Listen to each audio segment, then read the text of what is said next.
बहुत समय पहले की बात है। एक दूर गांव में अली बाबा नाम का एक ईमानदार और गरीब लकड़हारा रहता था।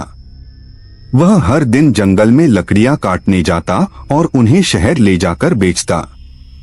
वह अपनी पत्नी के साथ सादा जीवन जीता और हमेशा जो कुछ भी उसके पास होता उसी में खुश रहता।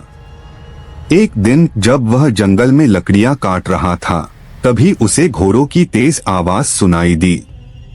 अली बाबा को डर लगा, इसलिए वह एक पेड़ पर चढ़कर छुप गया। उसने देखा कि 40 आदमी घोड़ों पर सवार होकर आ रहे हैं। सभी के पास तलवारें थीं और वे डाकुओं जैसे दिखते थे। वे एक बड़ी सी चट्टान के पास रुके। उनके सरदार ने जोर से कहा, खुल जा सिम सिम, और चमत्कारिक रूप से चट्टान एक दरवाजे की तरह खुल गई। सभी चोर उस गुफा के अंदर चले गए। थोड़ी देर बाद वे बाहर आए और सरदार ने कहा, बंद हो जा सिम सिम, और वह चट्टान वापस बंद हो गई। जब वे वहां से चले गए तो अली बाबा नीचे उतरा। उसने वही जादुई शब्द दोहराए, खुल जा सिम सिम, और चट्टान फिर से खुल गई। उसके सामने एक बड़ी गुफा थी जिसमें सोना, चांदी, हीरे, जवाहरात और बहुमूल्य खजाना भरा हुआ था। अली बाबा ने थोड़ा सा सोना उठाया और घर चला गया। उसने अपनी पत्नी को सारी बात बताई, लेकिन कहा कि यह बात किसी और को नहीं बतानी है। पर उसका बड़ा भाई कासिम, जो अमीर और लालची था, उसे शक हो गया। कासिम ने जबरदस्ती सारा सच जान लिया। अगले ही दिन वह खुद गुफा में चला गया और कहा, खुल जा सिम सिम, चट्टान खुल गई और वह अंदर गया। उसने ढेर सारा खजाना इकट्ठा किया, लेकिन जब वह बाहर निकलना चाहता था तो जादुई शब्द भूल गया। वह बार बार कोशिश करता रहा, खुल जा जा, खुल जा गेहूं, खुल जा मक्का, लेकिन चट्टान नहीं खुली। तभी चोर वापस आ गए। उन्होंने कासिम को देखा और गुस्से में कहा, तू चोर है, और उसे पकड़ लिया। उन्होंने उसे सजा दी और वहां से चले गए। जब कासिम घर नहीं लौटा तो अली बाबा बहुत चिंतित हुआ।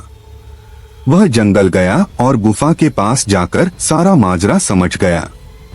उसने अपने भाई का अंतिम संस्कार अच्छे से किया और किसी को कुछ नहीं बताया। अब अली बाबा को समझ आ गया कि यह रहस्य बहुत सावधानी से छिपाना होगा। वह बस अपनी बुद्धिमान और वफादार नौकरानी मर्जियाना पर भरोसा करता था। उसने उसे सब कुछ बता दिया और मर्जियाना ने उसे बचाने का वादा किया।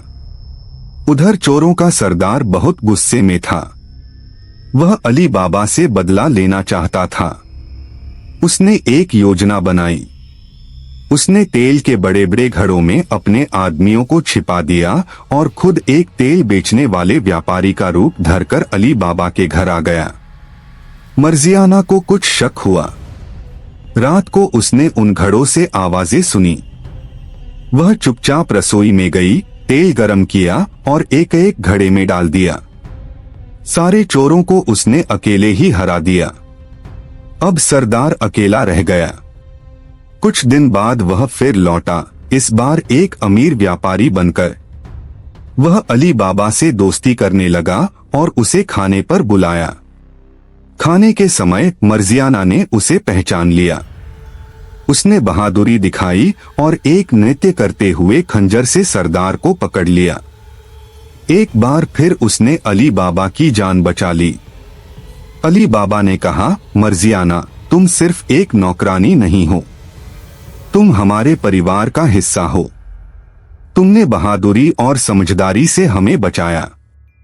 उस दिन के बाद अली बाबा ने उस खजाने का इस्तेमाल कभी लालच से नहीं किया।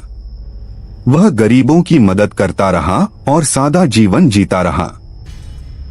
उसने गुफा का रहस्य केवल मर्जियाना के साथ बांटा और दोनों ने हमेशा यह राज सुरक्षित रखा।